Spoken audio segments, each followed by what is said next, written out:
Ser Podcast. Hoy por Hoy Magazine. Ser Podcast.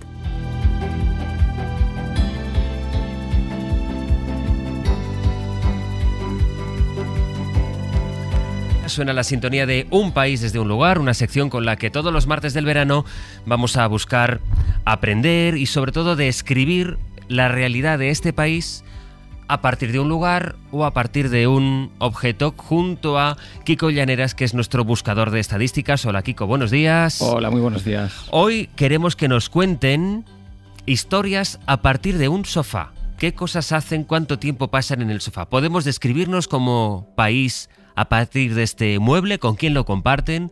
¿Se resisten a cambiar su viejo sofá por uno más cómodo y sofisticado? ¿En qué lado se sientan? Tal vez usted sea de los que duermen en el sofá a pierna suelta, prefieren hacer la siesta en el sofá porque hacerla en la cama ya es otra cosa.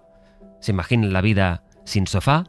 Hoy, en el 900-100-800, queremos que nos cuenten historias de sofás. Así que vamos a elegir sitio y a ponernos cómodos. Penny, estás en mi sitio. Siéntate a mi lado. No, yo me siento ahí. ¿Qué más da? ¿Qué más da? Ya empezamos. En invierno ese sitio está lo bastante cerca del radiador para tener calor, pero no lo bastante para causar transpiración. En verano está en el punto perfecto de la corriente creada al abrir ventanas ahí y ahí. El televisor está en un ángulo que no es ni directo, desalentando la conversación, ni tan amplio que cause un tirón de cuello. Podría seguir, pero... ¿Quieres que me quite? Bueno, Siéntate en otro sitio. Our whole universe was in a hot, dense state that nearly 14 billion years ago expansion started. Wait, the earth began to cool. Pascual Donate, buenos días. Buenos días. Oye, Pascual, ¿dónde estás sentado ahora mismo? Mira, más que sentado estoy tumbado, literalmente. En un cheslón de 3 metros, un cheslón azul, 3 plazas, tiene un sistema deslizante, un cabezal italiano además que se desliza. O sea, esto es la gloria, esto es como estar en una nube además que está de rebajas, a 1.900 euros, antes valía 2.300. Estoy maravillosamente bien, fíjate que me he venido a una tienda en la calle Alcalá, a La Nube Sofás, una tienda muy cerquita de la Plaza de Toros de las Ventas, para ver qué muestreo tienen aquí. Aquí hay más de 60 sofás, pero me he tumbado en el primero, sastre, y te juro que es que no me quiero mover de aquí. Tienen además hilo musical de fondo. Vamos, que estás a punto de echarte la primera cabezada. Vamos, estoy a punto de dormir, sí, pero tengo aquí a Rodrigo Mayo, que es el gerente de La Nube Sofás, tienda que lleva aquí abierta desde el año 1963. Es ya la tercera generación de la familia que se dedica a este mundo de los sofás, y me dice: no, Pascual, venga, tienes que hacer un esfuerzo, que te voy a enseñar los Ferraris de los sofás. Así que te está escuchando aquí porque yo espero no dormirme, sastre. Tú me avisas, ¿vale? Por la cuenta que te trae, Pascual, no te vas a dormir, ya verás. Hola, Rodrigo, buenos días. ¿Qué tal, sastre, Kiko? Buenos días. Bueno, oye, ¿cómo es la venta de sofá? La primera pregunta que le haces tú, fíjate, no te voy a preguntar qué te hace el cliente cuando quiere un sofá, sino la que le haces tú al cliente para saber qué sofá necesita, ¿cuál es? Bueno, pues lo más importante, y casi según ponen un pie en la tienda, es qué medida tiene usted, de qué medida quiere su sofá, o cuáles son las medidas de su salón y cuánto espacio quiere ocupar. Eso sería lo más importante. Esta mañana, Rodrigo, vamos a intentar describir este país a partir de, ahora nos dirá Kiko qué datos podemos saber de un sofá, a partir del sofá. ¿Qué sabes tú de la gente? ¿Qué información te da un cliente por el sofá que tiene, por el sofá que quiere, por el que aspira a comprar? Pues muchas cosas. El sofá que pide cada uno es muy indicativo de su forma de vida, por ejemplo, de los miembros de su unidad familiar, si vive solo o si es una familia numerosa, y del trote que va a tener el sofá, niños pequeños, mascotas, etcétera. También del uso, ¿no? Si es más para sentarse, más para tumbarse. O sea que con un par de preguntas puedes saber mucho de ellos. Kiko, ¿qué cuenta estadística en la mano un sofá de un país? Pues vamos a tener datos de muchas cosas. Tenemos datos de cuánta gente cena en el sofá, que son estos hábitos de los que hablamos, ¿no? Hay gente que a lo mejor le parece una barbaridad cenar en su sofá, y otra gente que le encanta, cambia mucho por países. Tenemos datos de cuánto tiempo pasamos mirando la tele. Y me he dado cuenta, rescatando todo, una de las cosas que me ha llamado la atención es que probablemente abusamos un poco del sofá, echamos un montón de horas en el sofá, y lo pensaba también estos días pensando en yo tengo una hija de 2 años. Ajá. Y digo, mi hija no usa no usa sofá, que es como, para mí es como una inherente, pero ella es Primero está todo el día danzando por ahí, ¿no? Ya tiene una energía brutal y no se sienta en el sofá. Pues segundo, si se tiene que sentar en el suelo, no le resulta incómodo, ¿no? Se sienta ahí, está perfectamente cómoda en el suelo, de mí me parece también una barbaridad. Y luego si está como ya muy cansada y realmente quiere descansar, pues la cojo yo en brazos y la llevo por ahí, ¿no? Pero digamos, la paradoja de la vida sin sofá me ha sorprendido esta semana. Rodrigo, ¿de qué rango de precios estamos hablando? ¿De lo más barato a lo más caro que tengas? Bueno, el sofá más sencillito pues podría costar 600 o 700 euros, y luego ya hay sofás muy sofisticados con mecanismos relax eléctricos, con deslizantes, etcétera, o grandes rinconeras para grandes espacios, pues que pueden ser ya pues 4.000, 5.000 euros según, también con... ¿5.000 euros un sofá? Sí, ya con piel auténtica de vacuno, con dobles motores, o sea, puede llegar el nivel de sofisticación puede ser importante, claro. Oye, ¿y cómo cambia y con qué velocidad la moda de los sofás? ¿Es igual que la moda de la ropa? Pues aquí el punto de inflexión más importante fue la pandemia para nosotros, ¿no? Fue cuando toda España nos dimos cuenta de que teníamos un sofá viejo. A partir de ahí cambió un poco la moda, porque si antes lo que queríamos era un sofá bonito y no le dábamos tanta importancia, pues estábamos todo el día en el trabajo, no existía el teletrabajo como tal, como lo entendemos ahora, y ya pues la gente fue más a estar cómoda o muy cómoda en su sofá, cómoda de verdad, no de estar 5 minutos ahí. Esta mañana les estamos preguntando, les pedimos su ayuda en el 900-100-800 para que entre todos compongamos la foto de España a partir de sus sofás. Ha llamado Carmina desde Murcia. Carmina, buenos días. Hola, buenos días, José Luis. Encantada de hablar con vosotros. Lo mismo digo, Carmina, cuéntame cuál es la historia que usted tiene asociada a un sofá. Pues la historia es que yo he trabajado 49 años en unos grandes almacenes. Entonces he pasado por distintos departamentos. Uno de ellos pues fue la postventa, nos dedicamos al envío de los que vamos detrás de la venta. Ajá. Entonces, pues le mandamos un sofá a una señora, la cual las hijas querían darle una sorpresa y se la llevaron a la playa en el verano para cuando ella viniese se encontrara el sofá cambiado. Bueno, pues vino la señora y la señora, por lo visto, no paraba de llorar y de llorar, yo quiero mi sofá, yo quiero mi sofá, yo quiero mi sofá. Y ya pues las hijas cuando vieron el tema nos llamaron que dónde estaba el sofá, que querían recuperar el sofá viejo, porque lo que hacíamos nosotros era llevarle el sofá nuevo y sin cargo les recogíamos el viejo y lo llevábamos a un vertedero para los traperos. Y claro, cuando me llamaron las hijas que querían dónde estaba el sofá de la madre, pues le dijimos, pues lo hemos recogido sin costo porque nosotros lo llevamos al vertedero. Pues mire, nosotros queremos recuperarlo. Pues mire, es imposible. De todas formas, vamos a intentarlo. Mandamos a los repartidores al vertedero y el sofá estaba ya destrozado. ¿Qué ocurría con esta historia? Porque la señora guardaba su pensión en el sofá. ¡No me diga, Carmina! Sí, señor, José Luis Sastre. Esto es verídico lo que le estoy contando. Toda la pensión la guardaban, ni la hija eran sabedoras de lo que le estoy contando. Y nada, no se pudo recuperar. Y la señora, pues al borde de un infarto, la señora ya mayor, y lloraba, claro, cuando ya las hijas pudieron sacarle el por qué quería la madre el sofá. Porque estoy guardando ahí la pensión, no la metí al banco ni nada, guardaba ahí. O sea, ellas le quieren dar la sorpresa, se la llevan unos días fuera, cuando vuelven, mira mamá, te hemos comprado este sofá, y la madre empieza a pedir el sofá viejo porque ahí estaban todos sus ahorros. Correcto, yo quiero mi sofá, y ya cuando la hija, pero ¿qué pasa? Que el sofá mamá te lo hemos cambiado por mejor, o sea, llevarnos a la playa pues julio y agosto, cuando la señora regresó, pues en septiembre nos llamaron que dónde está el sofá viejo. Pues mire ustedes, nosotros recogemos, así se hacía y se seguirá haciendo, sin costo alguno, se hacía la recogida, se entregaba el nuevo, se recogía el viejo, se llevaba al vertedero y los traperos se hacían a cargo de ello, que fueron los que se harían a cargo del dinero, por supuesto, porque cuando nosotros llegamos, nuestros repartidores llegaron, el sofá estaba totalmente destrozado, desguazado. Y ya no se pudo recuperar. Y esa es la historia del sofá que yo le puedo contar. Pues es una muy buena historia, no para la señora, pero para escucharla es una muy buena historia. Carmina, muchas gracias. Muchas gracias a ustedes por su programa. Adiós. Me llama la atención lo del sofá, porque una cosa que el sofá con secreto, porque una cosa que me he encontrado es varios casos de gente que compra un sofá de segunda mano y un día como que se mueve allí y encuentra como... Y hay algo dentro. Hay algo dentro. y encuentran cosas, y una de las cosas recurrentes es dinero. O sea, hay bastantes casos de gente que se ha encontrado dinero en un sofá de segunda mano. El dicho dice lo del dinero en el colchón, pero a lo mejor donde lo guardamos de verdad es en el sofá. ¿Cuál es su historia? En el 900, 100, 800, hoy España, a partir del sitio preferido de la casa, por lo menos para la mayoría, para sentarse.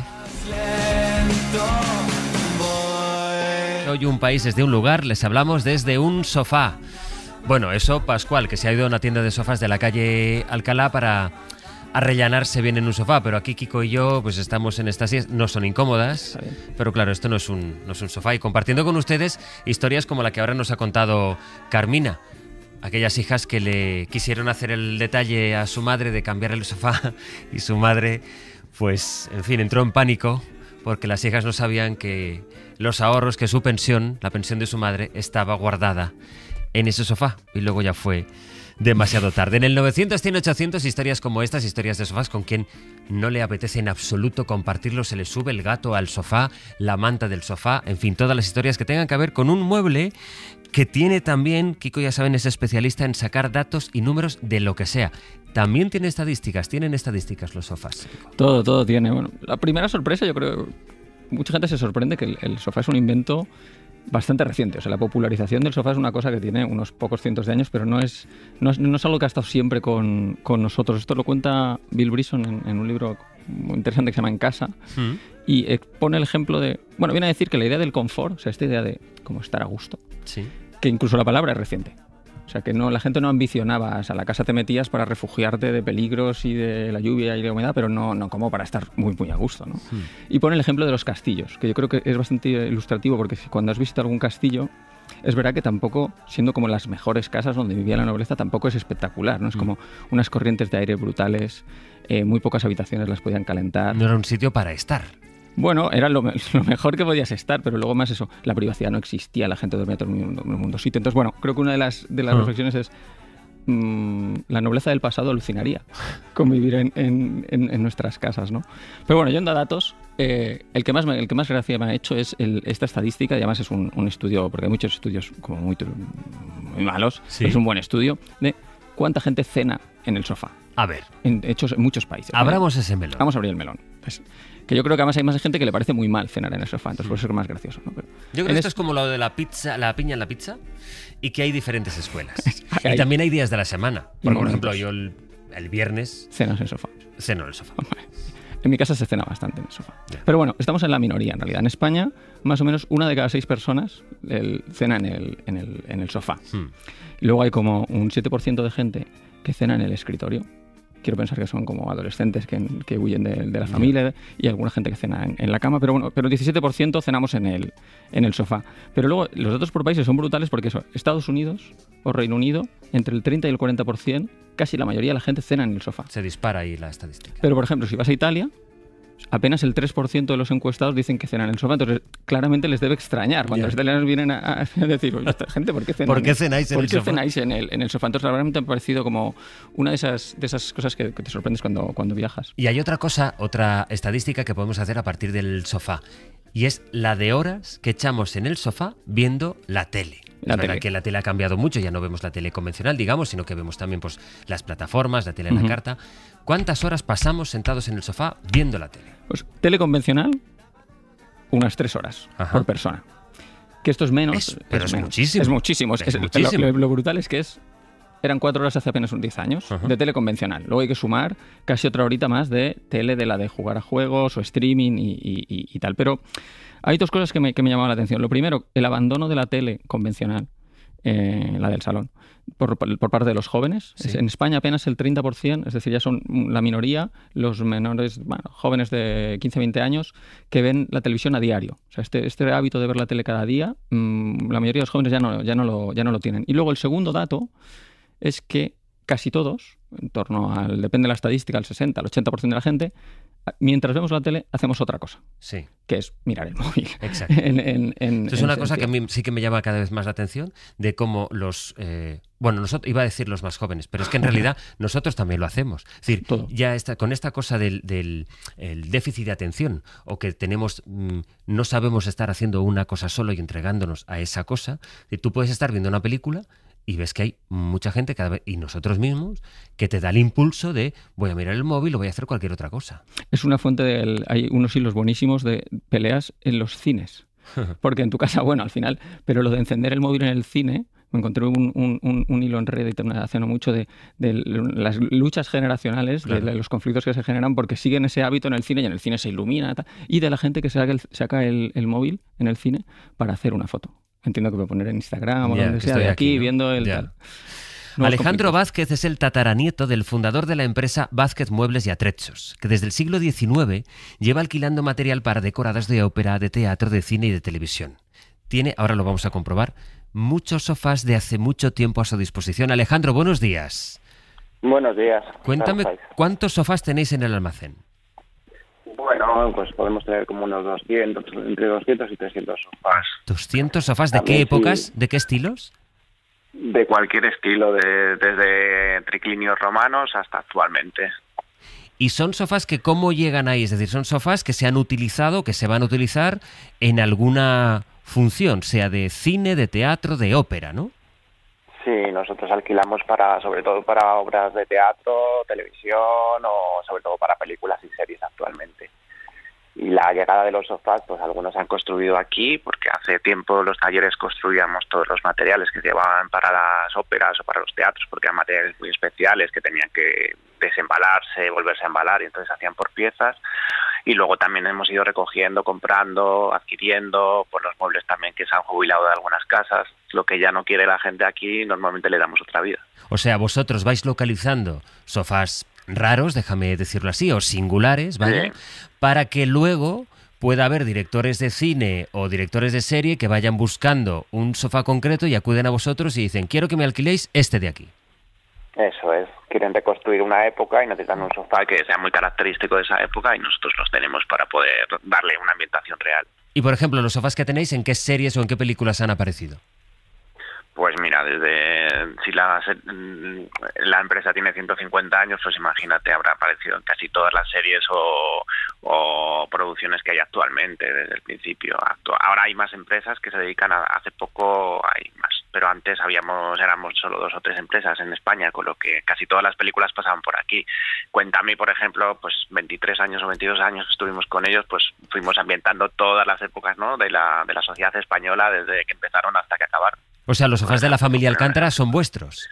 Eso es. Los característicos sofás que están en la casa de los Alcántara son nuestros, sí. Y claro, eso permite, hoy que estamos contando cómo contar España y sus diferentes épocas a partir del sofá, vosotros habéis hecho literalmente ese ejercicio. Es decir, ir construyendo o adecuando sofás según cómo iba pasando el tiempo dentro de Cuéntame. Sí, totalmente. Sí, según iban cambiando, pues nosotros iban vendiendo aquí los decoradores para elegir lo que consideraban oportuno para dar ese tono diferenciador, ¿no? O sea, para que se viera la diferencia. Si estamos en los 60, los 70, los 80, lo que ellos consideraban. Y normalmente en esa serie siempre lo han localizado aquí, no todos los materiales, pero gran parte. Déjame conectar con la serie, con la tienda de sofás La Nube, que está en la calle de Alcalá, donde está Pascual Donate, porque su dueño, Rodrigo, nos decía que a ti también te pasa, Rodrigo, ¿no? Que hay productoras de televisión que te llaman buscando un sofá concreto. Sí, más no tanto para recrear otras épocas, sino todo lo contrario. Cuando queremos reflejar modernidad o una casa moderna, actual, para series, también para tertulias, debates de actualidad de la tele, pues nos piden eso, pues los sofás más modernos, de diseño más innovador, que son los que tenemos, o por lo menos algunos de nuestros fabricantes, pues son lo que más trabajan. Alejandro, cuéntame, no sé, los directores de cine, ¿qué es exactamente lo que os piden? No sé si se llegan a poner muy exquisitos. Bueno, nosotros contacto con los directores no tenemos, nosotros tenemos con los directores de arte, ¿no?, que son los que se encargan de esa tarea, ¿no? Vienen aquí, a veces sí se ponen exquisitos. Si tienes algún material, no lo quieren de ese color, lo quieren de otro color, siempre pasan estas cosas. Pero bueno, son gente con la que colaboramos y somos la misma familia, al final intentamos encontrar soluciones para lo que busquen. Oye, ¿y es rentable tener una tienda tan específica o especializada como la tuya? Pues pasábamos por muchas dificultades. La verdad que yo siempre recuerdo a la familia con alguna parte de una casa o algo empeñado para poder salir adelante, no es. Pero bueno, también es verdad que llevamos muchos años con lo que al final, bueno, hemos podido vivir de ello. Simplemente vivir de ello las familias que estamos aquí. Ahora mismo somos 7, 8 empleados, pues los que podemos vivir de esto, pero cuesta. Porque ya sabes que cuando hay crisis siempre el cine es uno de los grandes damnificados y nosotros lo sufrimos mucho como cualquier empresa que está asociada a ella. Porque es un negocio que abrió tu tatarabuelo. Sí, es un negocio que empezó, ellos tenían una fábrica de muebles y en una de las crisis de aquella época pues no vendían y vieron una solución en poder alquilar para los teatros y las óperas y al final aquello que fue provisional acabó convirtiéndose en nuestra esencia. Alejandro, muchas gracias. Gracias a vosotros. Un saludo.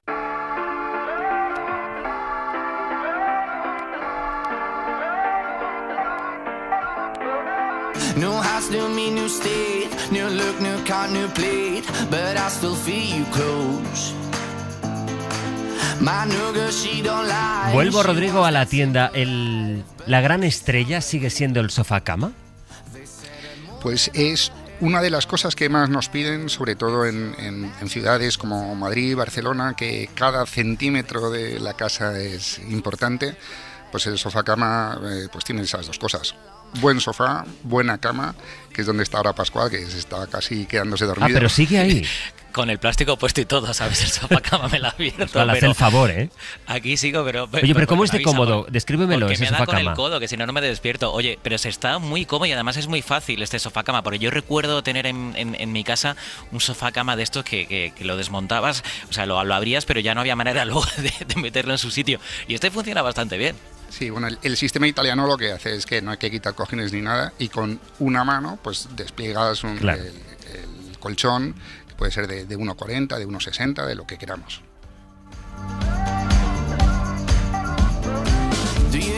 Hola, Blanca, desde Gijón, buenos días.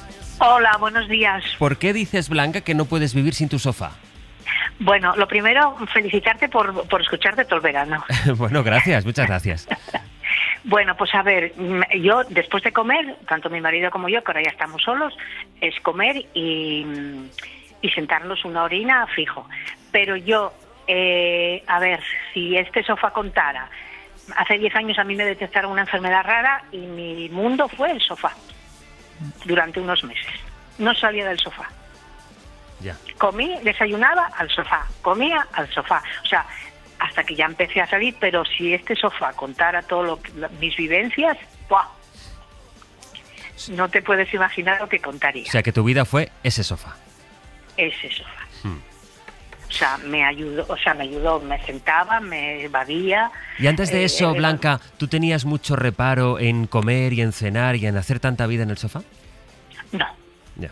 Yo prácticamente, o sea, a lo mejor eso, sentarnos después de comer o a lo mejor un orino, o que sea, pero yo no ahora cenamos, yo ceno aquí en el salón y demás, y mi marido no, pero yo sí, a mí me gusta cenar bien tarde, que ceno muy pronto y demás, pero a mí hasta que empecé a decir, tengo que tomar las riendas de mi vida de otra manera y demás, pero el sofá fue mi mundo. Blanca, muchísimas gracias, un beso. De nada y feliz verano. Muchas gracias. Igualmente, Maribel, desde Zaragoza, buenos días. Buenos días, ¿qué tal? Maribel, ¿con quién compartes tú el sofá? Pues con mi perra. Yo creo que somos un rango de población cada vez mayor el que vivimos con nuestros perros y nuestros perros evidentemente se adueñan de nuestros sofás. En mi caso, mi perra es una perra que es rescatada y cuando llegó a casa estaba muerta de miedo, se escondía por las esquinas, no quería ni que la tocáramos. Y el cambio de carácter y el cambio de ella de aceptar que vivía con nosotros, conmigo en este caso, fue subirse al sofá. Y entonces se reprodujo lo que todos los dueños de perros sabemos, que es eso: adopta un perro, en este caso un galgo, y pierde un sofá. Así que yo vivo toda mi vida con ella, comparto el sofá, cada vez es menos el espacio que me deja, porque sabes que los galgos son grandes, se van haciendo un ovillito, pero poco a poco van ganando espacio en el sofá y al final el sofá es de ella y es la reina de la casa y del sofá, por supuesto. Maribel, muchísimas gracias. A ti, venga, Sí, hasta luego. un beso. Sí que hay, Rodrigo, hay una tela específica y yo creo que hay clientes que te preguntarán por los perros, pero especialmente por los gatos, ¿verdad? Exactamente, lo que nos cuenta Maribel es una historia muy recurrente en nuestra tienda y es la gente que vive con mascotas, con perros, con gatos.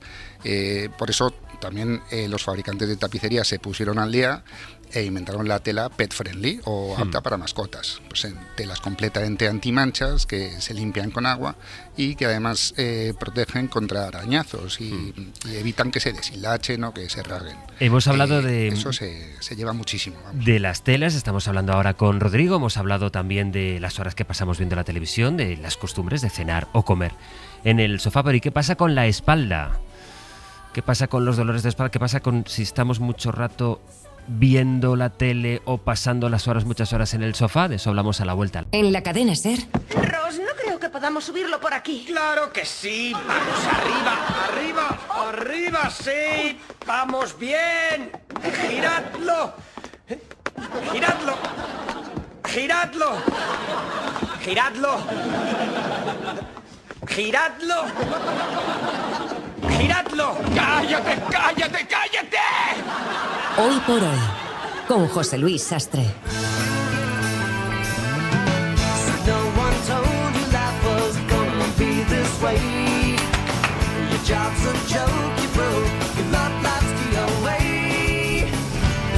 Creo que es uno de los mejores gags en la historia de Friends y mira que hay sketches. Esta mañana, un país es de un lugar, ese lugar es el sofá, que nos ha permitido, Kiko, ponerle datos al hecho de cuántas horas vemos la televisión y qué tipo de televisión vemos. Nos ha permitido saber de nuestras costumbres, los que comemos, cenamos en el sofá.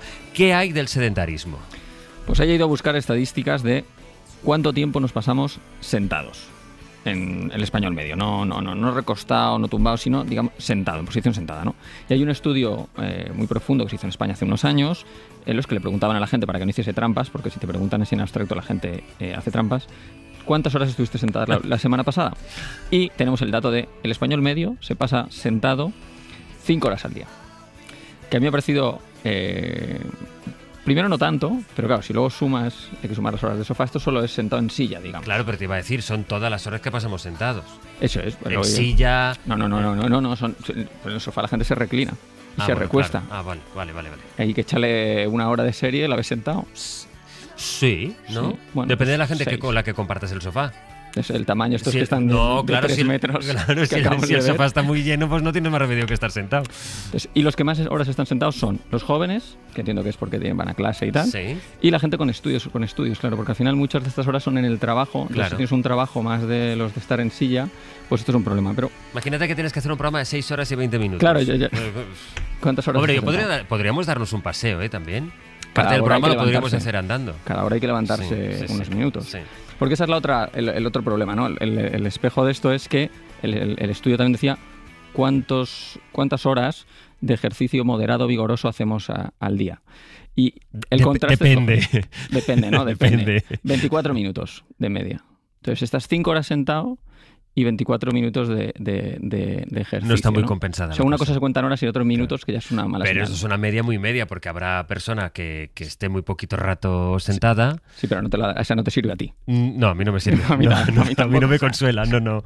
Vamos a saludar a Biel Oltra, que es fisioterapeuta de MyFisio en Barcelona. Hola, Biel, buen día, buenos días. Buen día, buenos días. Oye, ¿Qué tal? ¿qué sofá se recomienda para quienes sufren de espalda?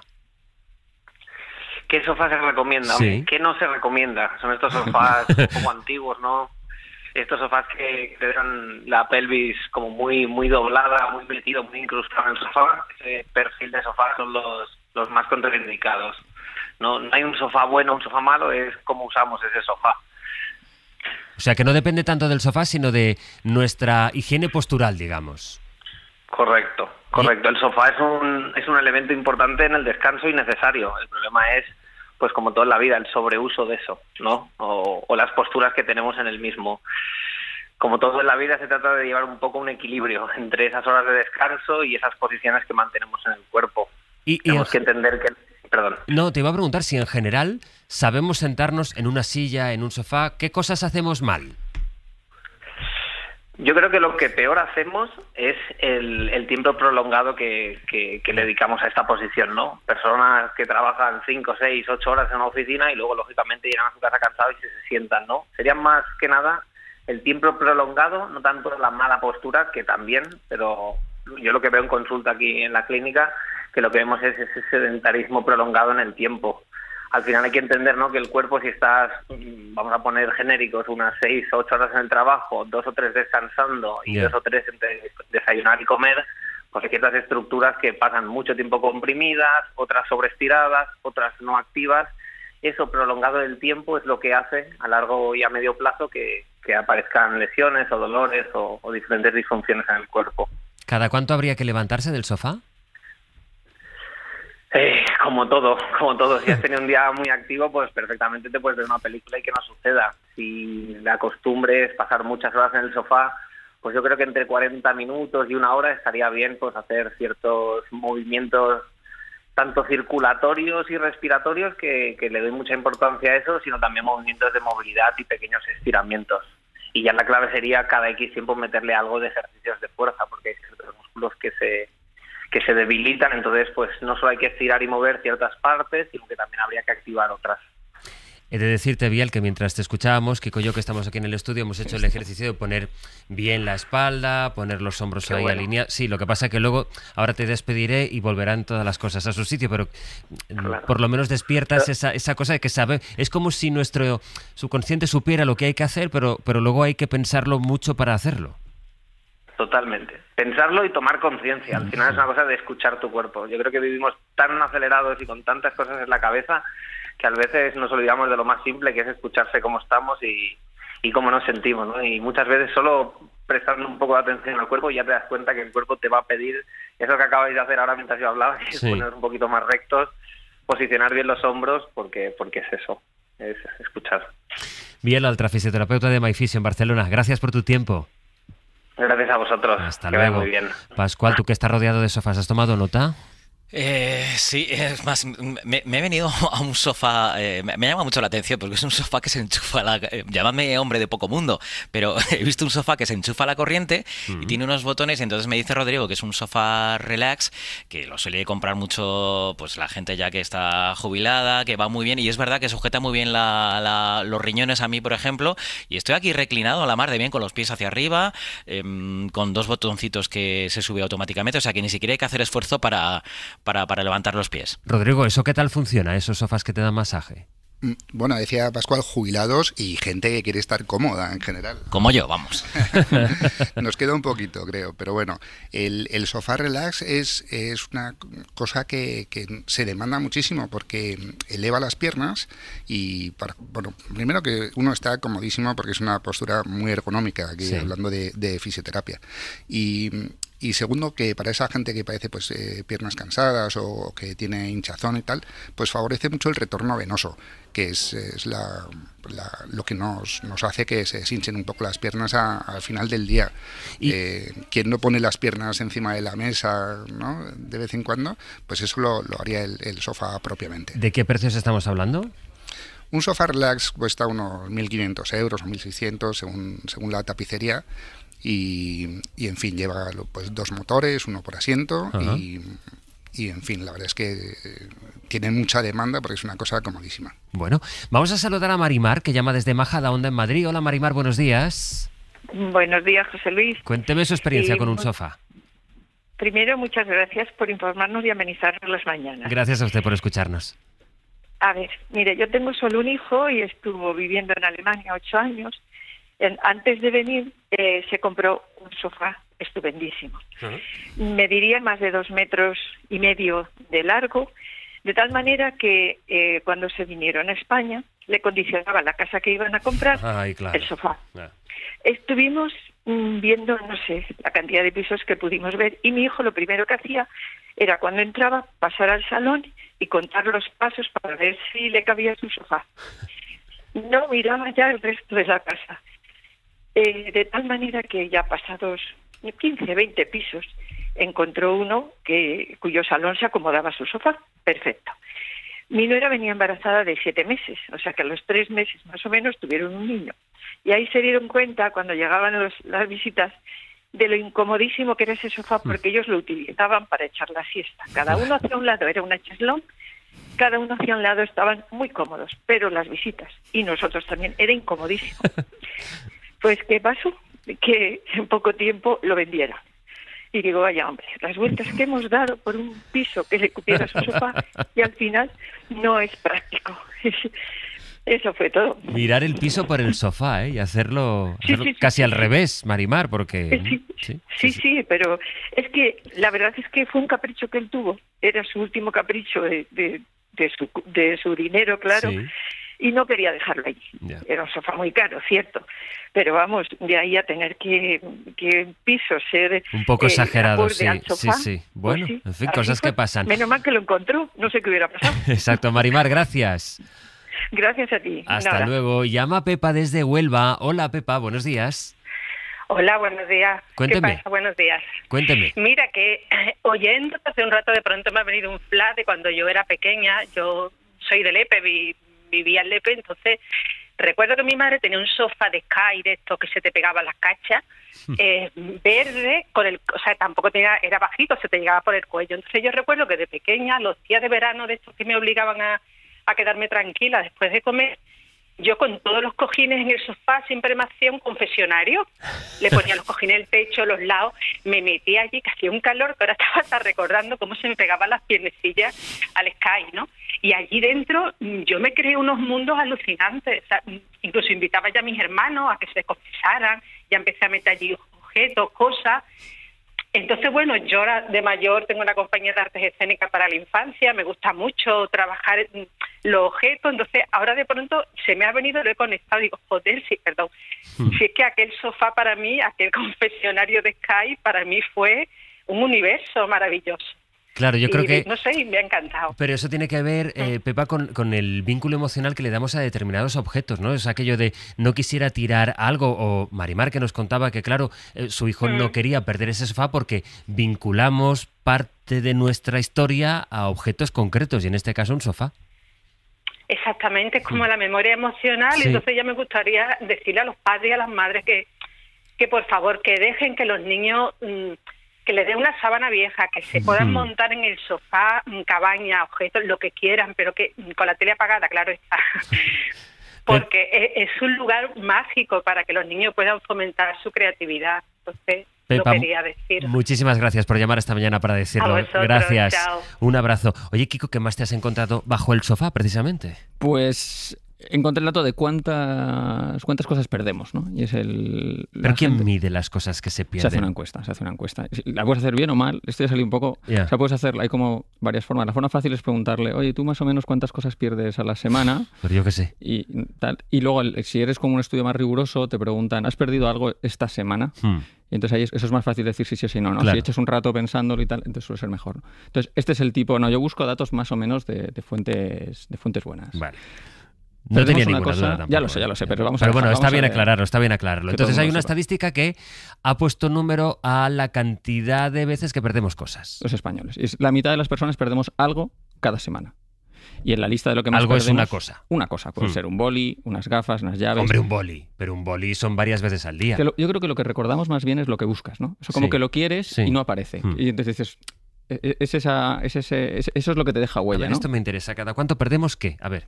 Todos los bolis, gafas, llaves, calcetines y el mando dentro del sofá, ¿no? O sea, esta cosa de perder el mando de la tele. Es verdad que hay sofás que tienen la especial habilidad, porque eso yo creo que es un mérito del sofá, de engullir el mando. Totalmente. Y además, que vas y lo buscas una vez y tienes que volver otra vez. Exacto. Y a la segunda vez sí que estaba en el sofá, ¿no? O si tienes mala suerte, tú dices, no está el sofá. Sí. Y entonces tu mujer o un familiar va y dice, pero si está aquí metido, no las habías mirado ya en el sofá, y entonces quedas en ridículo porque tú ya habías mirado en el sofá, ¿no? Entonces, también han estimado cuánto tiempo perdemos, y perdemos en torno a 1 hora al año. ¿Buscando cosas? Buscando cosas. Buscando. Y lo son de media, porque yo conozco gente Pero perdona, que pierde mucho más de 1 hora. ¿que a lo largo de un año perdemos solo 1 hora buscando cosas? 1 hora es bastante. Impugno ese dato. ¿Tú crees que Yo más estoy tiempo? muy por encima de la media. Vamos, yo dedico gran parte de mi vida a buscar cosas. ¿A buscar? Sí. Yo creo que es que te irritas mucho, pero duras 60 segundos. No. Estás 10 minutos buscando. No, ya te digo yo que Ponte no. el timer. No, ya te digo yo que no, que es que aquí subo mucho la media. Subes. Y luego me hizo gracia porque, bueno, me hizo gracia del estudio, decían, el 80% de la gente se dice que es ordenado, que seguro que es mentira. ¿Y quién es la gente más ordenada? La gente más ordenada son personas, ojo, que lo decían además sin humor, que no tienen hijos y que tienen casas de más de 120 metros cuadrados. Esa gente es la más ordenada. Claro, Digo, sí. pues me lo puedo creer. Nos ha fastidiado. Me lo puedo creer. Mañana le pregunto a Paloma Pau, que es nuestra especialista en orden en la casa, pensado en porque ella. tengo muchísimo que aprender ahí. Bueno, Rodrigo, ¿cómo dejamos la tienda? ¿Cómo está la cosa de clientes? Aunque lleváis poquito rato abierto, ¿no? Sí, pero empieza a llenarse. Esta es la hora buena, ya empieza a llenarse. Hay gente que viene a probar sillones, sofás. Y bueno, lo que decía un oyente que es súper importante, y es que todos recordamos el sofá de nuestra infancia. Sí. Tal es la importancia que tiene el sofá en el hogar. O sea que aquí en la Nube Sofás tenéis vuestra casa para venir a probar sofás cuando queráis. Pues gracias por habernos abierto la puerta y sobre todo vigila que Pascual no se duerma, porque es capaz de echar ahí la siesta del borrego. Pues casi de nuevo. Yo voy a ir aquí de sofá en sofá y voy a probarlos todos, ¿sabes? No me voy aquí sin... Hay más de 60 modelos, o sea que no me esperéis a comer, sastre. Vale. Pascual, hasta luego. Gracias, Rodrigo. Hasta luego. Adiós, muchas gracias a hasta luego, hasta la próxima. Hoy, Kiko, un país desde el sofá. A lo mejor conviene que la semana que viene hagamos la antítesis, ¿no? Exacto. Vamos a hacer la antítesis. ¿Y cuál es la antítesis del sofá? Pues el gimnasio. El gimnasio. Y el mito y la de mitos que hay en torno a los gimnasios. La semana que viene, a esta hora, el martes, España desde el gimnasio. Hasta luego, Kiko. Muchas gracias, buen día.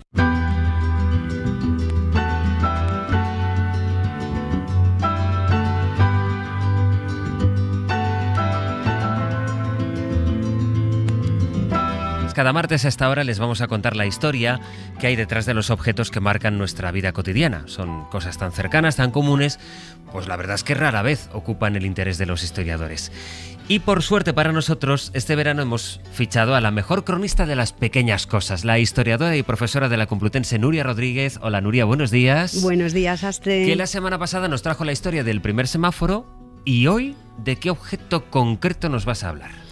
Pues de dos productos muy cotidianos cuyas ventas se disparan con el calorcito en cuanto llega el calor. Son las estrellas del verano, los desodorantes y los depilatorios, que no llevan tanto tiempo con nosotros como podría pensar la gente, pero tienen una gran historia detrás. Pues esa es la historia que queremos conocer hoy. ¿Desde cuándo están? ¿Cuál es el origen de los desodorantes y los depilatorios? Pues mira, los cosméticos han existido desde la antigüedad, pero siempre eran exclusivos de las élites.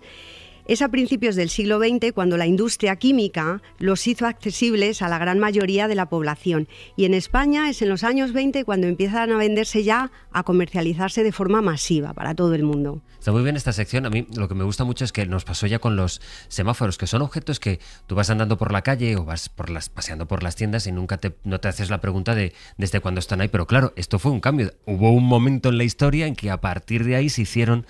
Pues eso, habituales los semáforos o en el caso de hoy, los desodorantes. Y de la misma manera que la semana pasada nos surgía la pregunta de ¿y cómo la gente entendía cómo funcionaba un semáforo? Hoy la pregunta es ¿y la gente empezó a comprar desodorantes y depilatorios?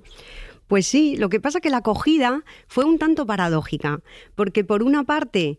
Como digo, eran ya ventas masivas a partir de los años 20, pero por otro lado teníamos a las autoridades médicas que alertaban contra los peligros de usar desodorantes. Ah, los médicos no querían que nos pusiéramos desodorante. No, porque la transpiración, la sudoración es una función natural y pensaban que un producto que cortaba esa función natural podía ser peligroso para la salud. Y a veces también porque llevaban compuestos químicos como el cloruro de aluminio, que efectivamente podía ser un tanto peligroso para la salud. Y lo que es muy curioso en la acogida es que en el lanzamiento de estos productos es que se vendían exclusivamente para las mujeres. ¿Había alguna marca que fuera la marca reina de los desodorantes? Yo diría que Odorono, que tiene un nombre muy sonoro. Odor no, que no huela, ¿no?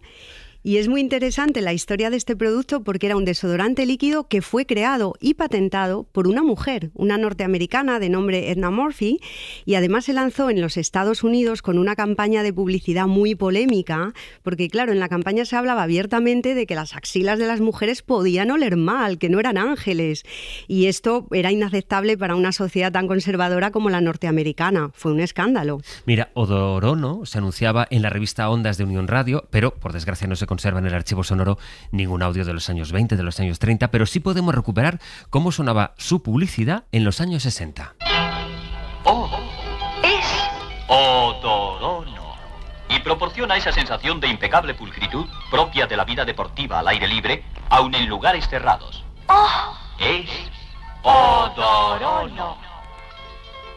Es decir, que es un anuncio bastante aséptico, que con la O ahí para que la gente se quede con el nombre de la marca. ¿Cómo se publicitaban, Nuria, los desodorantes en España durante sus primeros años en el mercado?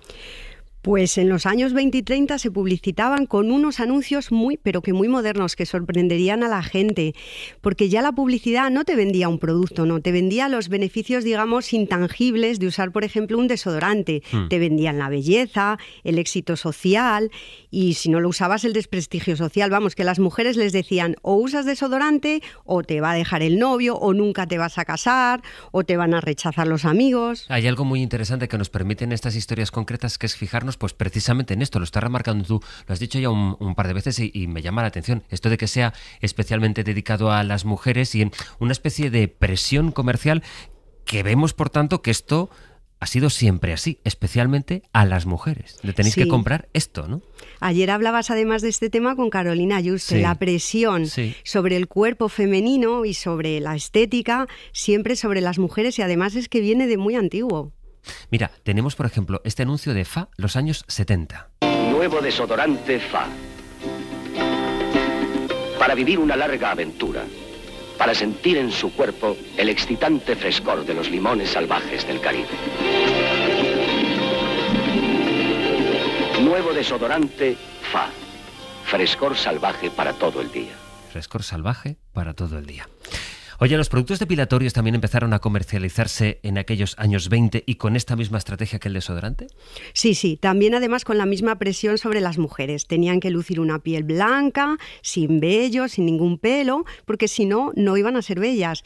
Pero aquí hay un elemento también interesante y es que influyó mucho la moda. En los años 20, la flapper, la chica moderna, con ese look que incluye el pelo corto, el pelo a lo garzón, a lo chico, y las faldas cortas, y los bañadores en la playa, por ejemplo, ya enseñaban la mayor parte del cuerpo femenino. Entonces las mujeres empezaron a depilarse la nuca, los brazos, las pantorrillas, las piernas, digamos, las axilas. ¿Qué noticias hay de cómo eran aquellas primeras depilaciones? Pues creo que eran terribles. Porque estos depilatorios llevaban productos químicos que podían ser muy abrasivos o que irritaban. Fíjate, la periodista feminista y escritora Carmen de Burgos escribió varios tratados de belleza y ella solo recomendaba la depilación eléctrica y el agua oxigenada. Lo demás, decía, es veneno. ¿Las marcas cómo se anunciaban para vender estos productos? Pues con estrategias ya muy modernas, fíjate, en los años 20 y 30. Por ejemplo, regalaban muestras gratuitas del producto. ¿Para qué? Pues para que te aficionaras a él. Y además utilizaban a las estrellas de la gran pantalla, a las actrices, las grandes actrices de la época como Clara Bow o Lili Damita. Así que la estrategia esta de usar a las celebrities como gancho publicitario tiene unos orígenes también bastante antiguos, no es tan nuevo. Oye, ¿y cuánto tuvimos que esperar hasta llegar a la depilación masculina? Pues casi hasta los 2000, con la aparición del hombre metrosexual y su gran icono su gran icono, que es David Beckham. Y los hombres empiezan a preocuparse más por la estética, por la moda. Así que esto sí que es bastante reciente. La de cosas que hay a partir de los objetos cotidianos que en nuestra vida cotidiana pasan desapercibidos. Hoy, los desodorantes y los depilatorios. Y acabamos como siempre esta sección, porque nos gusta mucho Battiato, con Battiato. ¿Qué me has puesto hoy? Vengo a cercare. Este es un gran tema de Battiato. Grandísimo, el mejor, yo diría. ¿Tú crees que es el mejor de Battiato? Es el que más me gusta. ¿No me abras ahora ese melón? ¿Sí? Otro día le podemos dedicar un ratito. Adiós, Nuria. Hasta el próximo martes, Astre. Non accontentarmi di piccole gioie quotidiane. Hablamos ahora de la historia de las pequeñas cosas, y es verdad que en la historia Ha habido infinidad de ladrones y solo unos pocos se vuelven leyenda. Algunos eran capaces de entrar a una joyería en pleno centro de la ciudad, llevarse millones en diamantes en menos de un minuto y esfumarse como si nunca hubieran estado allí. Dicen algunos que robar es un arte, y si hay una banda que entendió eso al pie de la letra, es la que nos trae Enrique Figueredo esta mañana. Hombres y mujeres que no usan pasamontañas ni amenazas. Usan trajes de los caros, relojes suizos y planes tan precisos que parecen guiones de película.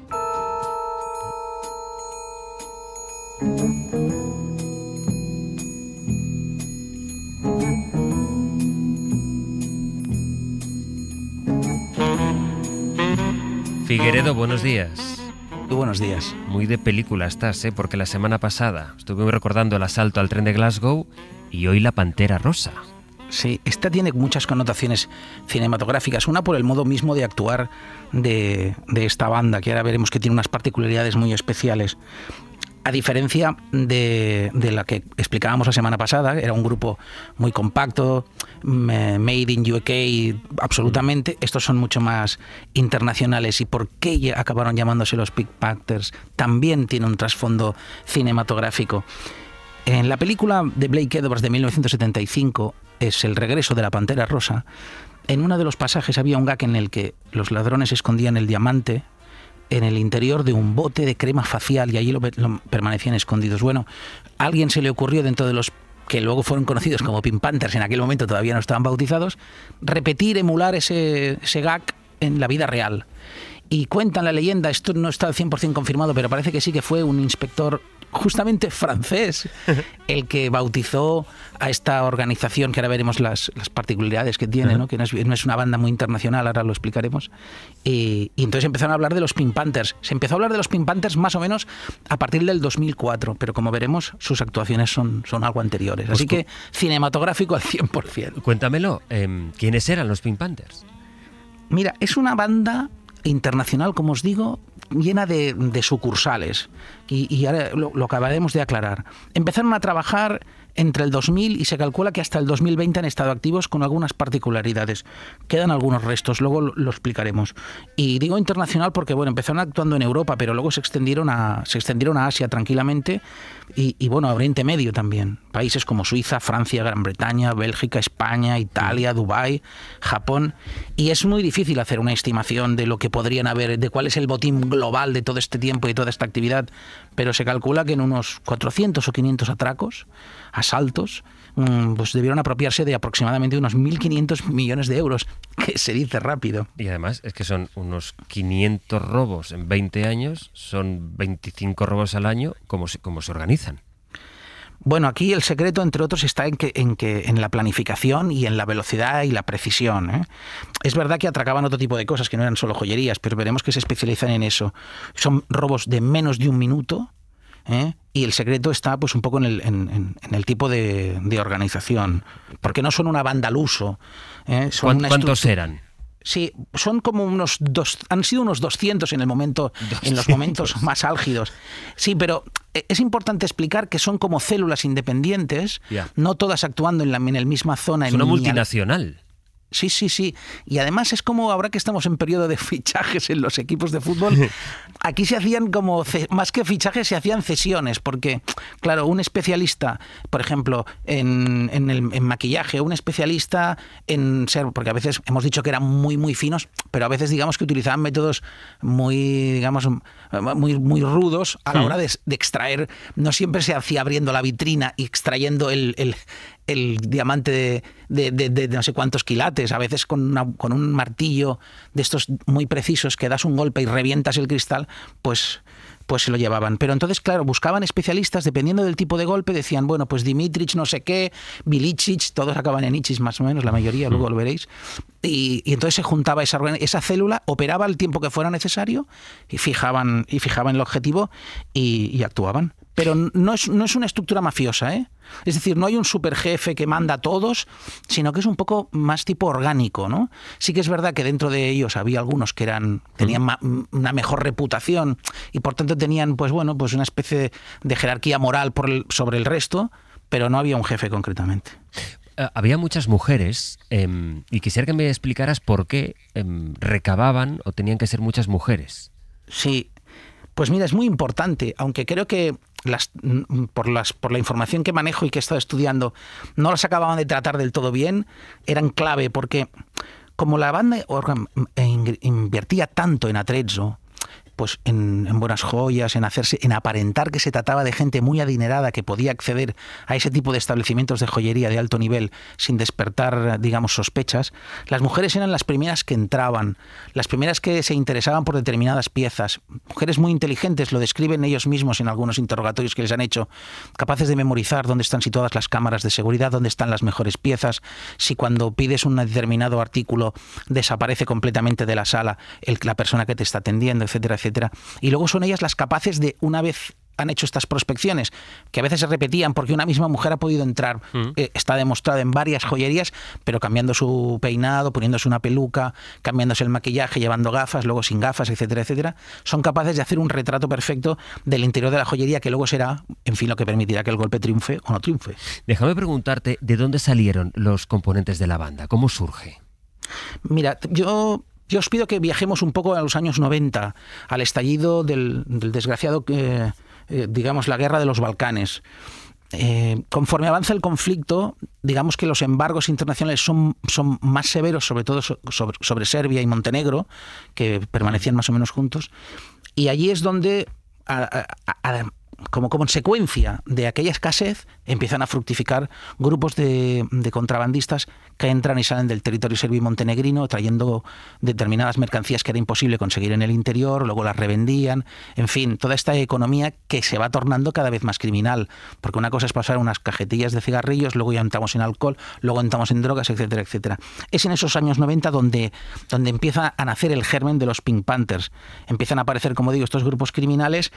Y además es muy interesante porque en los inicios de los Pink Panthers, que insisto en que todavía no se conocían como tal, el régimen de Milosevic, digamos el hombre fuerte de Serbia en aquellos momentos, les facilitaba esta tarea y puede sorprender, pero el servicio secreto, la inteligencia serbia, facilitaba pasaportes no falsos, sino con identidades falsas. Eran pasaportes buenos, pero con nombres cambiados, para que, bueno, pudieran actuar con cierta libertad en el resto de Europa, pero luego volvieran a Serbia o a Montenegro a gastarse los botines. Quiero decir que aquí, dentro de la maldad de Milosevic, pues había toda esta parte de esta inteligencia que de alguna manera les ayudó, digamos, a crecer como banda internacional. Estrategia, porque claro, este es el origen, pero a partir de ahí se hacen cada vez más poderosos. Sí, es impresionante. Ellos empiezan a crearse estas unidades, conforme acaba el conflicto, empiezan a actuar y llegan incluso hasta Asia y se hacen muchísimo más atrevidos. Por ejemplo, ahora me está viniendo a la cabeza el golpe en Tokio, ¿no? Van a buscar un collar que se llama Comtesse de Vendôme. El robo duró exactamente 45 segundos. Qué barbaridad. Y el botín se acercaba a los 30 millones de euros más o menos. Y hicieron, bueno, pues lo de siempre, ¿no? Ostentación de ir con ropa de marca, con toda una parafernalia. A veces llegaban incluso con un coche, con chofer, al establecimiento al que pretendieran robar, ¿no? Y cuando pican, claro, dicen, este viene a comprarlo, en 45 segundos se llevan este botín de 30 millones. ¿Y hay algún otro robo igual de impresionante que este? Bueno, hay varios, nos entretendremos un poquito en algunos, ¿no? De los más llamativos. Hubo un robo de arte, en este caso no eran joyas, ¿ves? Aquí cambiaron un poquito, porque no le hacían ascos si había una oportunidad de robar piezas que fueran muy importantes y que les reportaran grandes beneficios, no había problema. Pues en Zúrich, en un museo, 3 enmascarados, vestidos de oscuro, irrumpieron armados y descolgaron un Cézanne, un Monet, un Degas y un Van Gogh. Salieron tranquilamente por la puerta, a pesar de que estuvieran sonando a toda castaña los sistemas de alarma, y se marcharon como entraron, con un botín de 140 millones de euros. He dicho que entraron armados, esto es importante. Ellos utilizaban muchas veces la intimidación que les daba las armas de fuego. No consta que abrieran nunca fuego contra nadie. Sí que en algunos casos habían rociado con gas pimienta a algún dependiente de algún establecimiento, de alguna joyería, pero no consta que hubieran abierto fuego, ¿eh? Eso no significa que, como en algunos sectores de la sociedad serbia, causaran simpatía, que en algunos casos fue muy rechazada, ¿eh? Es lo mismo que nos pasaba con los ladrones del tren de Glasgow. Sí. Para algunos eran como una especie de héroes, como casi un Robin Hood, y en este caso pasaba lo mismo, pero de Robin Hood nada, porque no repartían nada absolutamente con nadie que no fueran ellos mismos. Y ahora me viene... lo que te voy a venir a la cabeza, a ver. No, iba a decirte que si nos atrevemos a repasar algunos casos más, también está el robo en el Hotel Carlton en Cannes. Ya ven que estamos Tokio, Cannes, estos se mueven por todos lados. Luego veremos que fueron a Dubái también. Nada, robaron, imaginaros, robo de joyas y diamantes por valor de 136 millones de euros. Pero en este caso lo hizo un solo hombre. Un tío con una gorra de béisbol, una bolsita, una pistola, entró en la joyería y se llevó los diamantes. Cuéntame lo de Dubái, que me quedo sin tiempo. Bueno, en Dubái fue un golpe muy interesante en un mall. Entraron dos vehículos Audi A8 a toda velocidad, pero pensar que entraron dentro de lo que era un centro comercial con suelo de mármol. Irrumpieron por una de las puertas de acceso, llegaron hasta un vestíbulo, se empotraron contra la joyería Graft. Entraron, no llegó ni a 2 minutos y se hicieron con un botín extraordinario. En fin, huyendo a toda velocidad en un país como Dubái, que castiga este tipo de robos con la cadena perpetua. Que es lo que le pasó al bueno de Borko Ilincic, que lo detuvieron en España, lo deportaron, empezó a cumplir condena allí, en el Golfo Pérsico, y a los pocos años murió de un extraño paro cardíaco. ¿Han desaparecido, Enrique? Bueno, la actividad tan eufórica y tan intensa que tenían en esas primeras décadas del siglo, no. Pero todavía quedan algunos grupúsculos, serían Pink Panthers casi ya de tercera generación, así como Ilincic, que detuvieron en España y que acabó muriendo misteriosamente en una cárcel del Golfo Pérsico, que era de segunda generación, existe alguna tercera. Pero desde luego, como grupo multinacional disperso con sucursales por todo el mundo, en estos momentos no. Se creó un grupo especial de Interpol, ya en el año 2007, muy activo, donde estaban todas las policías europeas y también alguna internacional, y les fueron apretando las tuercas. Y con esto acabo, gracias a que Montenegro y Serbia quieren entrar en la Unión Europea, porque hasta que no se formalizó, digamos, la voluntad de querer entrar estos dos países en la Unión Europea, la colaboración de Serbia y Montenegro era poquita, vamos a decirlo así. Ahí cambiaron las cosas. Figueredo, claro. Gracias. Ha sido un placer. Adiós.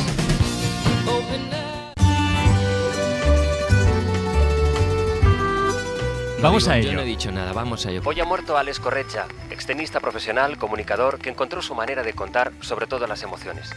Falleció en Sant Cugat del Vallès, localidad barcelonesa, a los 92 años. Se pudo despedir de su familia, de su pareja y de sus seres queridos.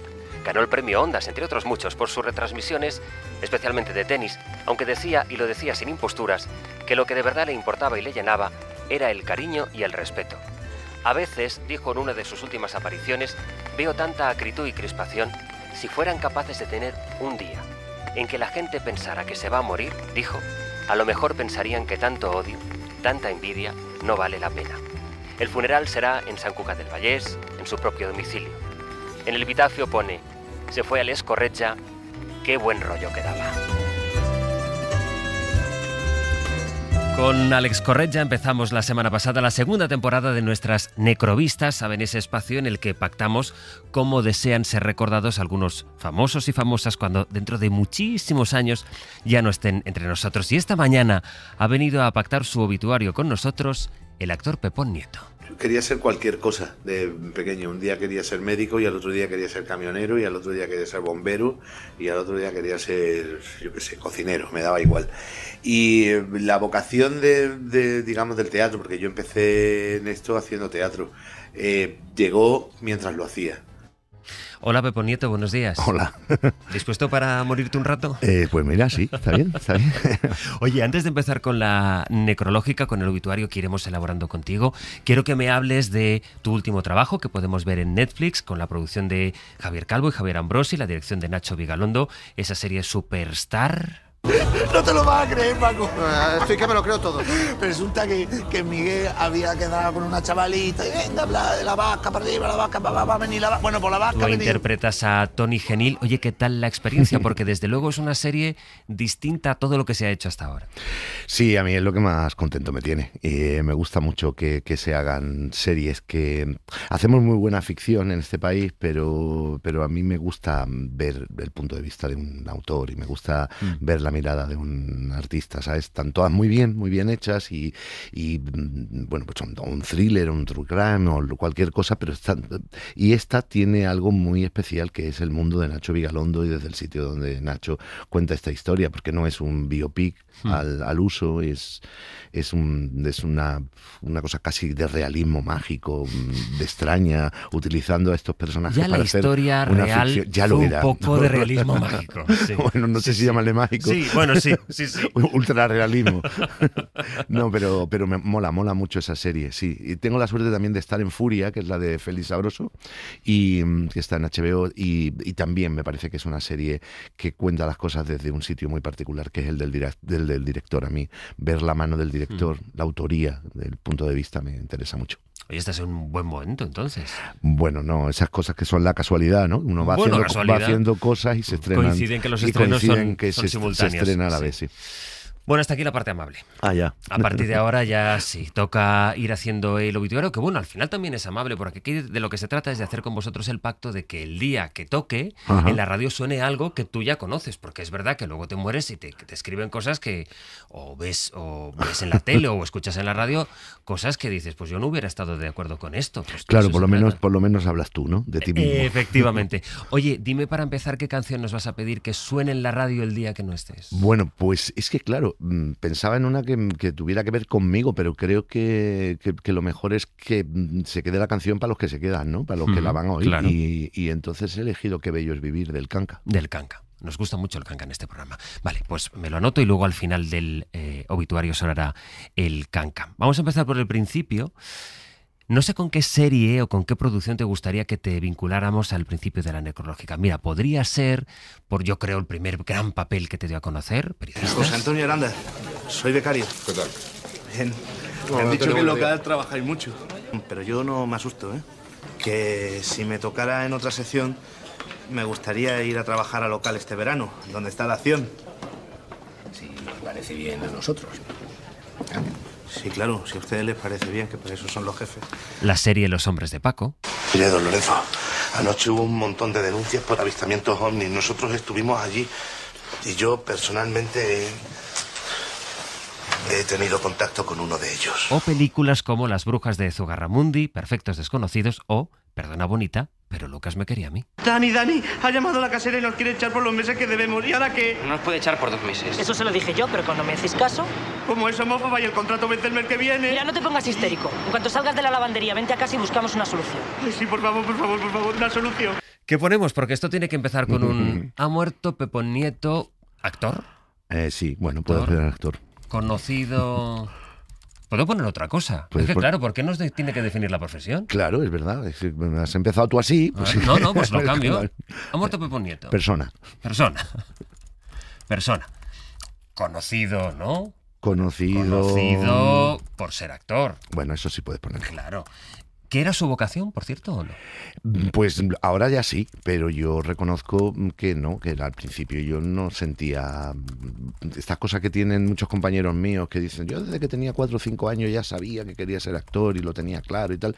Yo no, yo nunca lo supe y empecé como una diversión a hacer teatro en la calle, teatro de calle con una gente de mi pueblo que se reunían en la plaza donde mi padre tenía un bar y ensayaban allí en mitad de la calle. Yo me pegué a ellos, se convirtieron en mi pandilla, en mi grupo de amigos y hacíamos teatro y luego pues todo fue como degenerando de alguna manera. ¿Dónde estaba el bar? En San Pedro de Alcántara, en Marbella. San Pedro de Alcántara es un pueblo, pero que pertenece a Marbella. Yo ¿Allí te criaste? Nací en Marbella y mi padre tenía el bar en San Pedro. Yo viví unos años en San Pedro de Alcántara. ¿Y a qué edad supiste que eras actor? Pues yo empecé a creérmelo cuando empezaron a pagarme. Empecé a creérmelo cuando yo dije, joder, esto da dinero y me puedo dedicar a esto. Y entonces empecé a creérmelo. Lo que pasa que yo siempre, no quiero pecar de falso modesto, pero siempre me he considerado como muy mal actor.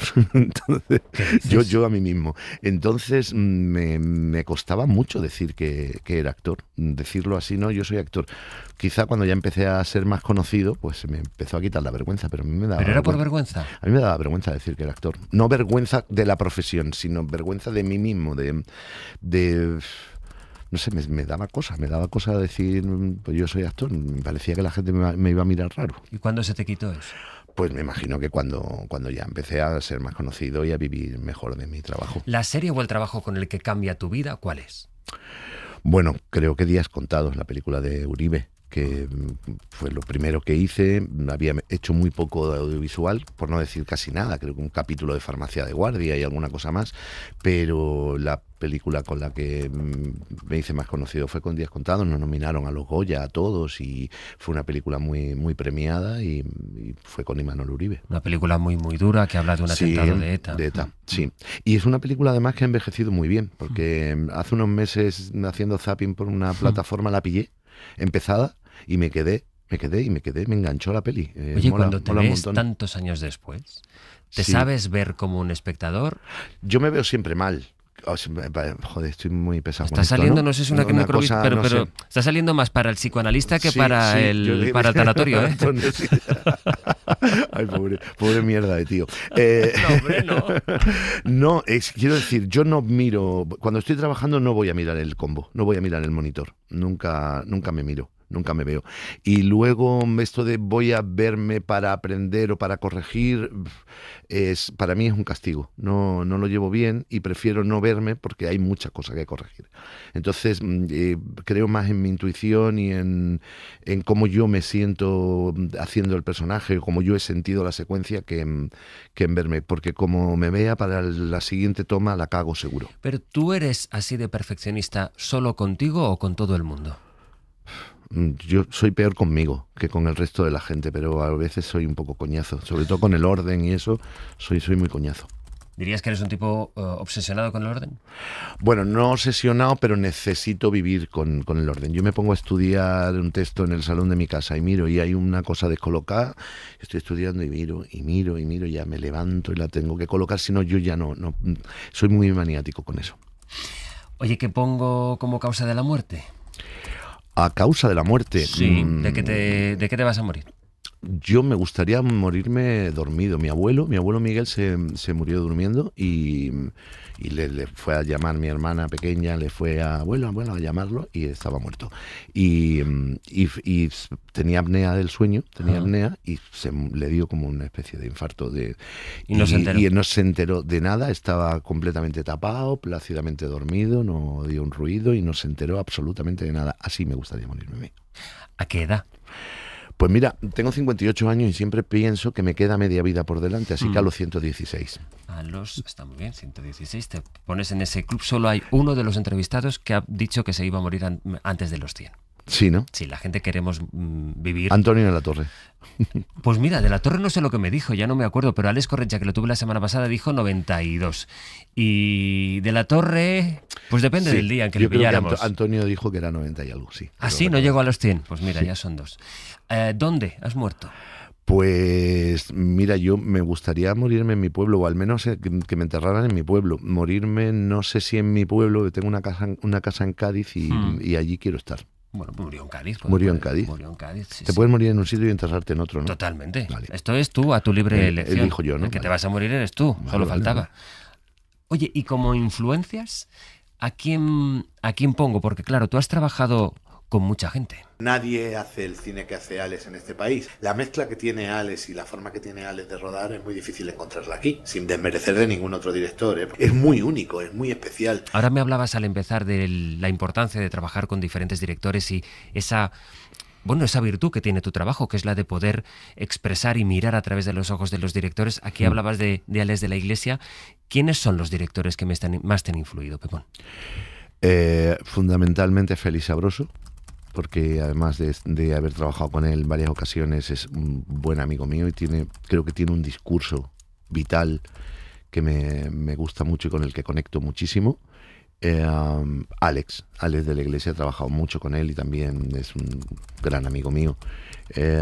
Sí, Alex y Félix quizás son los directores con los que he trabajado. Y luego hay un director con el que no he trabajado nunca, pero creo que me ha influido mucho a mí y a todos, que es Pedro Almodóvar. ¿No has trabajado nunca? No he trabajado con Pedro nunca. ¿Y cómo ha sido eso? Pues porque no me ha llamado. Pero yo no lo puedo decir, Pedro, llámame. O... Sí, hombre, claro, se puede decir, pero está feo. Aunque nunca trabajó con él. No, pero quiero decir que me pregunta sobre la influencia y creo que Pedro Almodóvar como director nos ha influido mucho, pero a toda la sociedad, yo creo, sin darnos cuenta, nos ha liberado de muchas cosas. Es que esto lo puedo arreglar, porque fíjate, ahora tienes 58, me has dicho. Te vas a morir a los 116, te queda media vida. Claro. Pedro Almodóvar, con quien trabajó, claro. En varias ocasiones. En varias ocasiones, después de los 60 años, no voy a poner la edad, con quien trabajó en varias ocasiones en las películas de más éxito del director manchego. Lo voy a poner. Eso está bien. Hombre, te voy a dar no solo 2 papeles con Almodóvar, sino que los 2 papeles más brillantes. Con los que ganó. ¿Te gustaría, de todos los premios que has ganado o de los que podrías ganar, no sé si eres muy de premios y tal, de que eso sea un hito en tu carrera, cuál te gustaría que te dieran? No es un hito en la carrera, no. Lo de los premios está bien porque se pone muy contenta la gente que te quiere. Y yo siempre ver a mi madre como orgullosa y cómo se pone ella, a ella le encanta. Entonces, a mí me da mucha alegría por ella. Y luego está bien porque te da como un poco de subidón de ego, que el ego también es importante en esta profesión y fundamental en muchos casos. Pero, ¿qué premio me gustaría que me dieran? Sí. No, me nominaron al Goya y no me lo dieron, pues que me den un Goya. Eso es, ganó 1, pongo 1. Sí, 1, con 1 está bien. No tengo yo mucha ansia. Ganó un Goya. Pero lo voy a poner a mejor interpretación. Al mejor vestuario. No, porque podría ser por la trayectoria, pero es de los bueno, pues está bien, ¿no? ¿Sí? El Goya de honor, ¿no? Ganó un Goya de honor por su trayectoria. Vale. Y se lo dedicó en agradecimiento a su madre. Háblame de tu madre. Mi madre se llama Gloria. Mi madre es una mujer muy fuerte y muy... no sé, es como la gallina, es como con todo alrededor. Y bueno, y ha pasado por situaciones duras y ahí está la tía. Oye, si no hubiera sido actor, Pepón Nieto se hubiera dedicado...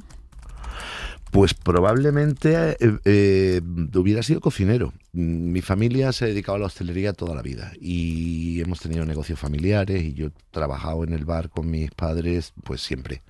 Yo para venirme a Madrid pues trabajé todo un verano como un burro para ahorrar dinero, las propinas y tal para poderme venir a Madrid.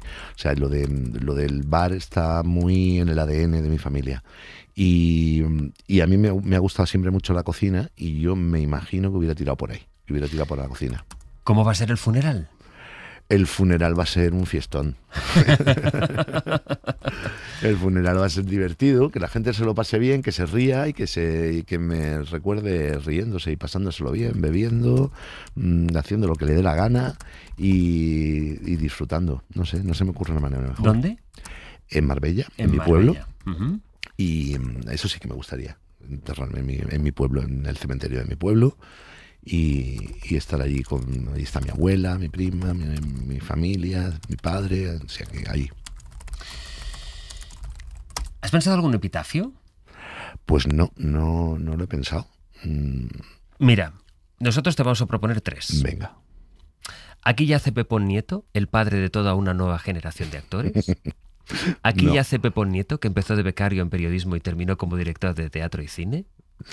No tienes que elegir de estos tres, simplemente son por si te da alguna idea. Aquí yace Pepón Nieto, que quiso ser cocinero de pequeño y terminó haciendo un recetario de grandes películas, series y obras de teatro. Oh, eso es muy bonito.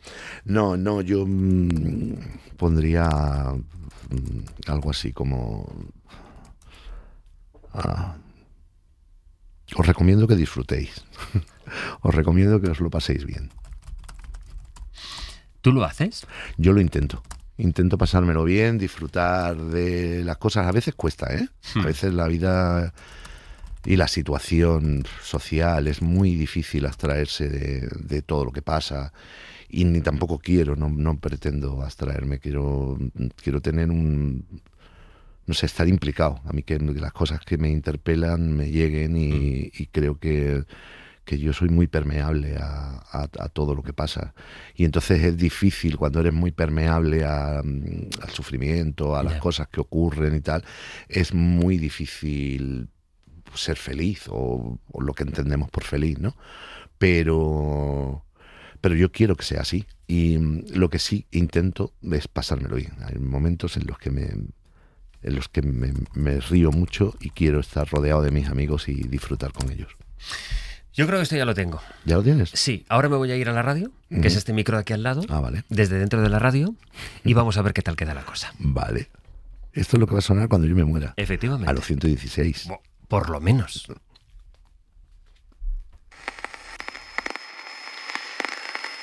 Ha muerto Pepón Nieto, persona, conocido por ser actor, aunque admitía que al principio no sintió la vocación que otros actores dicen que sienten. Empezó a hacer teatro de calle como una diversión en la plaza donde su padre tenía un bar en San Pedro de Alcántara, en Marbella. Empezó a creerse que era actor cuando empezaron a pagarle, decía, y decía también que se consideraba mal actor, pero porque le daba vergüenza de alguna manera decir que ese era su oficio. Días contados fue la película que cambió su trayectoria, el primer trabajo serio que hizo. Nieto era perfeccionista, sobre todo consigo mismo. Le gustaba vivir con orden, era maniático del orden. Pepón Nieto murió durmiendo, como su abuelo Miguel, a los 116 años.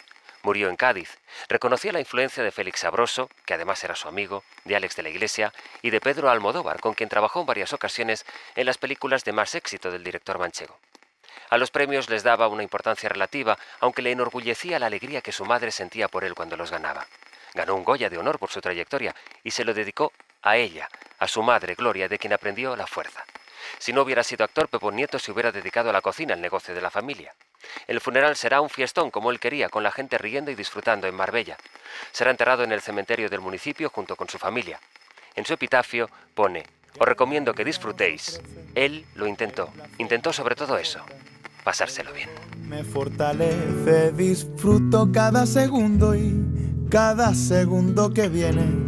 Cuando pienso que disfruto, más disfruto es lo que tiene. Y como me gusta recrearme disfrutando de cualquier soplo de aire.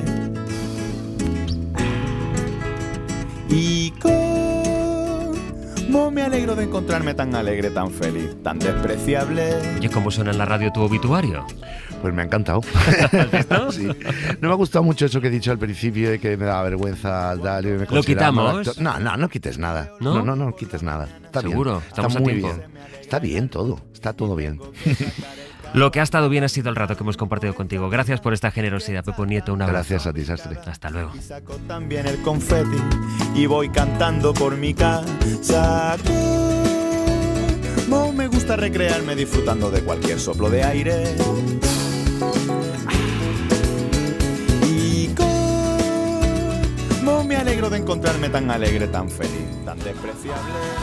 Que me voy de la ciudad. Dile a los chicos que no volveré más. Voy en un coche que de noche a un tipo listo que va a ligar. Es una Spider con 2 asientos, coge 200 sin apretar. Bueno, lo primero es que Pascual Donati ha vuelto. Aquí estoy. Te has echado una buena cabezadita, ¿no? En la Vengo tienda. muy descansado, la ¿Nos verdad. has traído un colchón? No, eso ya luego. Y una almohada siquiera, hijo. Un sofá como mucho, ¿sabes? Eso hay que probarlo en Un el sitio. sillón a lo mejor. Claro, algo. No, pero eso es como las faves, hay que comerlas en su sitio. O Ya, una paella es hay que verdad. comerla en Valencia, Es no te verdad. la vas a traer aquí. Es verdad. Bueno, Bien, se puede, cierto. se puede. Pero en todo caso, ¿esta canción significa que nos tenemos que ir en coche a algún sitio?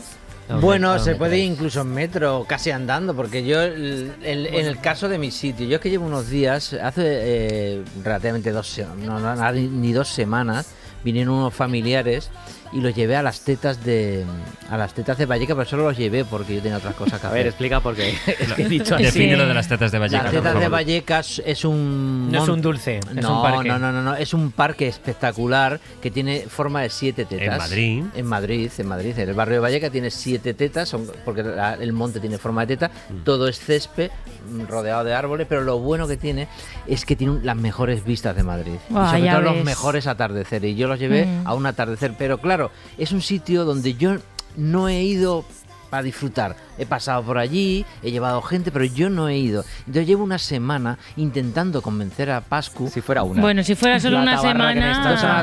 Es que en una semana se ha sentido vamos a ver una vida. las tetas. Desiste. Iremos a Vallecas. Iremos antes, todos juntos, a las tetas de Vallecas y no hay forma de convencerlo. Siempre hay un pero, me voy a Albacete, he quedado con alguien, estoy muy cansado. Bueno, me voy a Albacete, no es un pero, es un argumento. Es un argumento. Entonces, y esta tarde, por ejemplo, no te puedo acompañar porque vienen unos primos de Elche. O sea, todos son excusas, Oye, pero los primos Pascual. de Elche pueden ir a ver el atardecer al Parque de las 7 Tetas, que es muy bonito. Hombre, digo. Pero también puede ir Pepe solo, ¿no? Es que este es otro tema. es ¿Por otro qué tema. necesitamos a alguien para hacer un plan? Quiere compartir la belleza de ese sitio conmigo. Porque aparte pero allí, si nunca ha ido, realmente nunca lo ha disfrutado, que empiece él por disfrutarlo él solo, por ejemplo, porque nadie te va a querer acompañar, y luego ya pues haces invitaciones, pero además allí hay cumple tu un deseo. kiosquito de esto de toda la vida, esto de parece de los años Pero si 50, que lo pones perfecto. Con la terraza. Cógete la mochila y vete esta tarde. Ya sé por qué quiere que vaya, quiere que le pague yo la caña. Es que yo lo que me sorprende es por qué solo te lo ha preguntado a ti, porque, bueno, eres una de las personas que más se puede reliar de este equipo, pero es que el siguiente en esa lista, yo diría Teresa Truchado. O sea, tú a mí me dices, Pepe, vámonos a las 7 tetas. Claro, soy yo, o sea, no estoy hablando de otra persona. Es que me gusta hablar de mi tercera persona. Por cierto, que el sitio se llama, legalmente se llama el Monte del Tío Pío, el Cerro del Tío Pío. Le llamó las 7 tetas, es una cosa popular. Pero no tiene tanto punch. No tiene tanto punch. Bueno, llevo hablando de las 7 tetas de Vallecas. 2 semanas se me ha hecho una vida. Es un sitio muy bonito, Tere, para que vayas tú también con tu pareja a ver el atardecer. Sí, es muy de Pero parejas. yo las 7 tetas las tengo muy vistas. Y a mí me gusta ir sola. Eso, por ejemplo, sí es verdad. Yo ahí estoy con Sergio, que creo que el tema aquí es ¿por qué no puedes ir contigo mismo, Pepe? Hay sitios en los que, bueno, también el placer de estar solo contigo mismo. Pepe está en una época también un poco en el que no le gusta hacer las cosas solito. Pero, por ejemplo, pues está grande, ¿eh? Ponte que estás en un sitio de playa y que te despiertas a las 6 de la mañana, das el primer paseo, puedes ver amanecer, también hacerlo y verlo tú solo.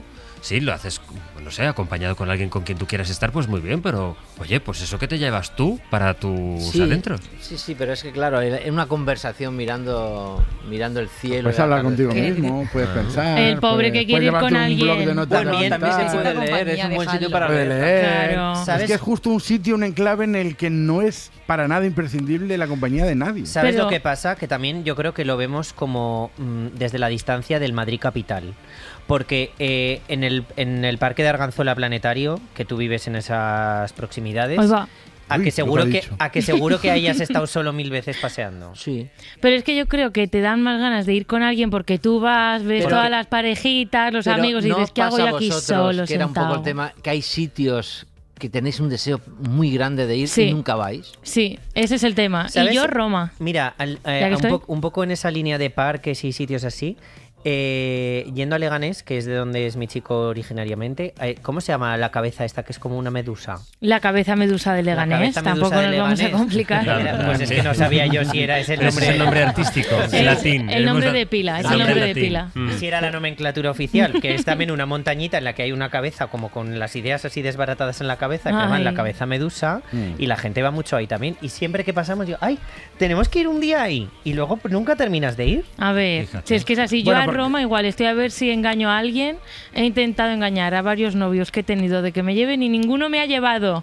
Así que me voy a ir yo sola con una mochila. ¿Has probado llevarles tú, Tere? Claro, es muy machista es que yo les llevo a otros lados. Yo les llevo a otros lados, pero yo tengo el sueño de ir a Roma, que fíjate Roma que está aquí, que te caes en Roma. Sola a Roma? Eso voy a hacer, pero me habéis liado aquí en verano. Entre la cabeza medusa y Roma, yo me voy a Roma también. Sí. Bueno. No, porque la proximidad tiene esa cosa engañosa de que como lo puedo hacer en un un rato, pues en un rato me paso y luego nunca te pasas. Claro. Cualquiera que viva en una ciudad seguramente conoce menos su ciudad de lo que debería, o de la que la conocen gente de fuera que la conoce mejor que tú. Haz una cosa, Pepe. Ve y nos mandas una nota de voz. Vale. Y luego ya nos vas contando.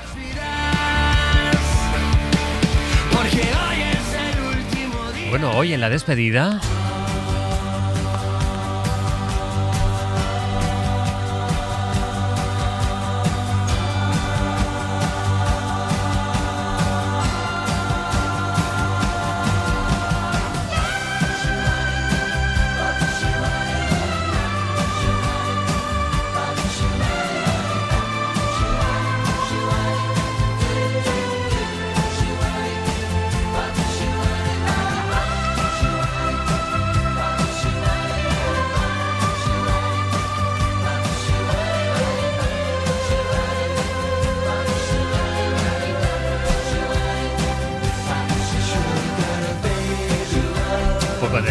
para acabar el programa de hoy. Oye, muy guay, ¿eh? Para gusta? despedir, me gusta.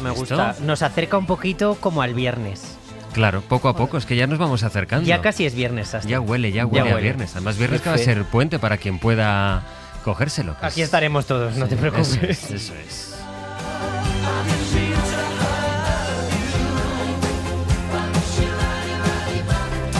Vamos a ir recogiendo, que quede la mesa limpia, porque vienen más compañeros ahora, porque va a seguir la radio en cada una de sus emisoras con la edición local de hoy por hoy. Así que, chicos, eso significa que es hora de marcharnos. Hasta mañana. Hasta mañana. Adiós. Chao. Pues eso, que vamos cerrando aquí la edición de hoy. Marta Galán en la técnica. Felices vacaciones, Marta, y muy merecidas. Rafa Yuste en la realización. Si no hay novedad, nosotros nos volvemos a encontrar mañana a partir de las 6 de la mañana. Que tengan una feliz jornada. Adiós.